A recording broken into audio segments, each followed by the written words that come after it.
Hello everyone, কেমন আছো সবাই? প্রথমেই তোমাদের কাছে একটা প্রশ্ন করব, তোমরা কে কে মেকআপ করতে ভালোবাসো? যারা যারা মেকআপ করতে ভালোবাসো তারা কমেন্টে জানাও। আজ আমি আবার একটা নতুন আই মেকআপের ভিডিও নিয়ে এসেছি। আজকের আই মেকআপটা হবে একটু ডার্ক শেড। তো আই মেকআপটা করার জন্য আমি একটা ব্রাউন শেড ইউজ করেছি। প্রথমে ব্রাউন শেডটা অ্যাপ্লাই করার পরে ঠিক আইলিড বরাবর কাট করে নিয়েছি। তারপরে আইলিডের দুপাশ থেকে সুন্দর করে ব্লেন্ড করে নিয়েছি। ব্লেন্ড করার পরে আমি এখানে ইউজ করেছি শিমার কালার। হালকা শিমার কালার দিয়ে আবারও দুই সাইডটা ব্লেন্ড করে নিতে হবে। আই মেকআপটাকে আরেকটু গ্লসি করার জন্য আমি এখানে একটু গ্লিটার ইউজ করছি।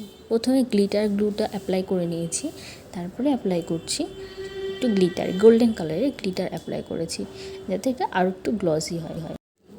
ঠিক সেমভাবে আমি অপর আইতেও অ্যাপ্লাই করে নেব।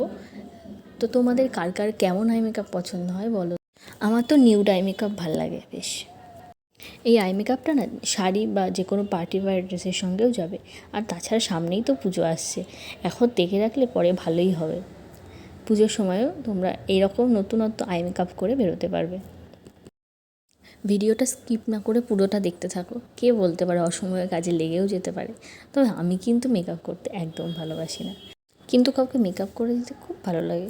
আর কোনো কিছু দেখবা শিখে রাখলে না, সেটা চর্চা না করলে হাত বসে যায়। ওকে, আজ এই পর্যন্তই থাক। ভিডিওটা ভালো লাগলে একটা লাইক, কমেন্ট আর শেয়ার করে দিও। ওকে, টাটা।